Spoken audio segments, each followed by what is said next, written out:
நிலவிடம் வாடகை வாங்கி விழி வீட்டில் குடி வைக்கலாமா?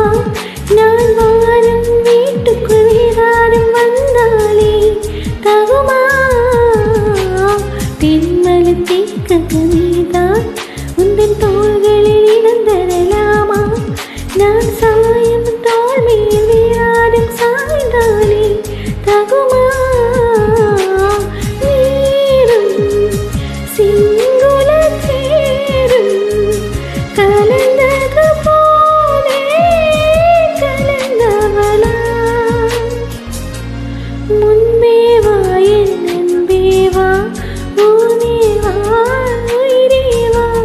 முன்பேவா என் அன்பேவா பூப்பூவாய் பூப்பூவாய் நானா கேட்டேன்